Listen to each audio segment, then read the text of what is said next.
Hello friends, તમારું સ્વાગત છે મારા કિચનમાં। તો આજે આપણે બનાવીશું શરીરની અનેક સમસ્યાઓથી દૂર રાખે એવી ધાણા ફુદીનાની ચટણી।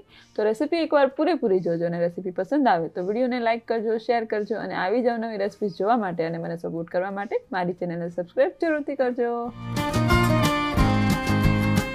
તો અહીંયા મેં એક બંચ જેટલા, એક ચૂડી જેટલા ધાણા લીધા છે। ધાણાને મેં દાંડલા સહિત જ લઈ લીધા છે, જે કુમળા હોય છે એને। તો અહીંયા જે છે એ ધાણા આપણા શરીરના શ્વાસમાં ચોખ્ખું રાખવામાં મદદરૂપ થાય છે, પેટની ગેસ એસિડિટી જેવી સમસ્યાઓથી પણ આપણને દૂર રાખે છે, આંખોના તેજને વધારે છે અને આપણા આંતરડાને મજબૂત કરે છે।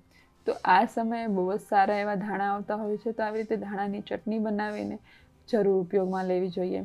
સાથે જ આપણે અહીંયા એક બંચ જેટલો ફુદીનો લીધો છે, એને મેં સરસ એવા પાંદડા અલગ કરી લીધા છે। અને આ ફુદીનો જે છે એ બહુ જ લાભદાયી હોય છે, એ પણ આપણા શ્વાસને ચોખ્ખો રાખવામાં, ગેસ એસિડિટીને દૂર રાખવામાં અને આંતરડાને મજબૂત કરવામાં બહુ જ મદદરૂપ હોય છે। તો ફુદીનાની ચટણી અને ધાણાની ચટણી સાથે કન્ઝ્યુમ કરવાથી ગેસ એસિડિટીથી બહુ જ સરસ એવો ફાયદો થાય છે અને આપણા આંતરડા મજબૂત થાય છે। હવે અહીંયા ચટણીનો સરસ એવો સ્વાદ આવે એના માટે મેં અહીંયા 2 મૂળા મરચાં લીધા છે અને 2 ટુકડા આદુના લીધા છે, એ આપણે એડ કરી દઈશું। ત્યારબાદ આપણે અહીંયા 2 મોટી ચમચી જેટલું જીરું એડ કરીશું। જીરું જે છે એ સરસ એવું ડાયજેશન એટલે કે પાચન તંત્ર મજબૂત રાખે છે, તો મેં અહીંયા 2 મોટી ચમચી જેટલું જીરું એડ કર્યું છે। ત્યારબાદ અહીંયા સ્વાદ પ્રમાણે મીઠું એડ કરીશ। તમે અહીંયા સંચળ પાવડર જો એડ કરવા માગતા હોય તો પણ તમે કરી શકો છો। ત્યારબાદ અહીંયા ચટણીનો સ્વાદ સરસ આવે એની માટે મેં 1 નાની ચમચી જેટલી ખાંડ અને 1 નાની ચમચી જેટલો લીંબુનો રસ એડ કરી રહી છું। તમે અહીંયા મીઠા લીમડાના પાન પણ મુઠ્ઠીભર એડ કરી શકો છો।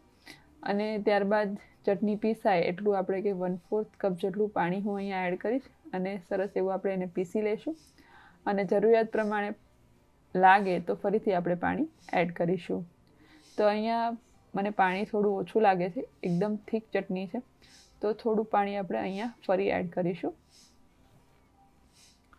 તો 1/4 કપ જેટલું પાણી હું અહીંયા ફરી એડ કરીશ।